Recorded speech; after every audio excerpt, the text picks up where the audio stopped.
घर की लड़ाइयाँ कितनी भी हो, लेकिन ये भी सच है कि किसी पर कोई आपत्ति हो तो अपना ही परिवार साथ देता है। भैया, मेरे पीछे पुलिस लगी है, प्लीज मुझे बचा लो। रवि और राज दो भाई, लेकिन दोनों में कभी नहीं पटी। अरे क्या हुआ छोटे, क्या कर दिया तूने? अरे कुछ नहीं भैया, मेरा दोस्त है ना राजू, वो मुझे लेकर बैंक गया था। मुझे नहीं पता भैया कि वो वहाँ बैंक लूटने जा रहा है। मैं उसके साथ बैंक में घुसते ही सीसीटीवी कैमरे में दिख गया हूँ। अब पुलिस मुझे ढूंढ रही है भैया, मुझे बचा लो। राज कुछ सोचता है, फिर कहता है, ओके, तुम यहीं रुको, मेरा एक दोस्त पुलिस में है, मैं बात करता हूँ। तभी वहां रवि की बीवी राज की बीवी के साथ आ जाती है। तुम लोगों के घर जब तक पुलिस का आना जाना है, बच्चों को यहीं छोड़ दो, उन पर असर ठीक नहीं पड़ेगा।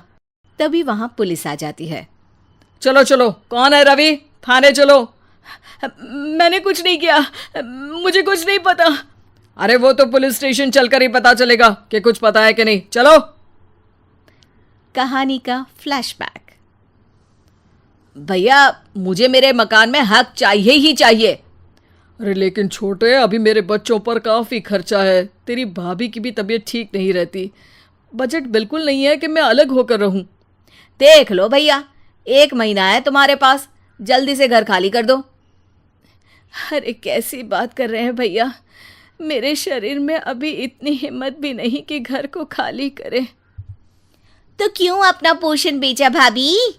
अरे तुम तो जानती हो, पिताजी की बीमारी के कारण उन्हें हमारी ज़रूरत थी, कैसे आते पैसे। ससुर जी तो बूढ़े थे भाभी, उनकी बीमारी में भी पैसे लगाना कौन सा अकल का काम था। तो क्या पिताजी को मैं मरने के लिए छोड़ देता? अरे रवि, तू तो समझ, पापा को हमारी ज़रूरत थी, उन्होंने हमारे लिए हर वो काम किया जिससे हमें खुशी मिले। बैक टू रवि, जो जेल में बैठा है।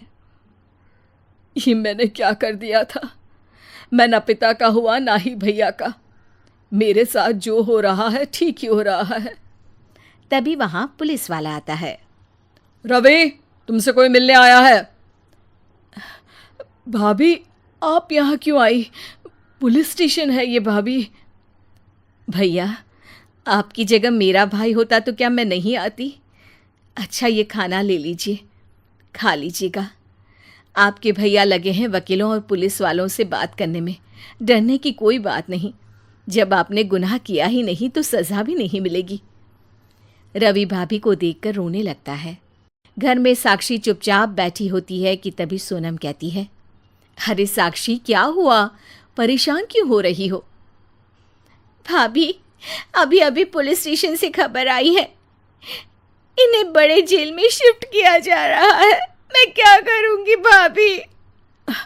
रो मत, हम अच्छे से अच्छा वकील करेंगे। लेकिन उसमें तो बड़े पैसे लगेंगे दीदी, हम इतना पैसा कहाँ से लाएंगे? अरे क्यों, ये मकान है ना, और मेरे कुछ गहने भी है। साक्षी की आंखों में पानी आ जाता है। पर दीदी, ये तो आप और भैया की मेहनत की कमाई है। पापा के बाद भी तो हम लोगों का सब खत्म हो गया था, पापा को तो बचा नहीं पाए, लेकिन भैया को ज़रूर बचा लेंगे, और भगवान चाहेंगे ना तो दोनों भाई मिलकर इससे भी बड़ा मकान खड़ा कर लेंगे। साक्षी। थोड़ी देर में राज वहाँ आता है।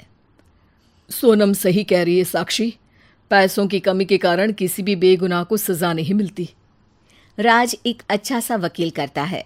सोनम और साक्षी बचाए पैसे और अपने गहनों को बेचकर रवि का केस लड़ते हैं और जल्द ही रवि जेल से बाहर आ जाता है।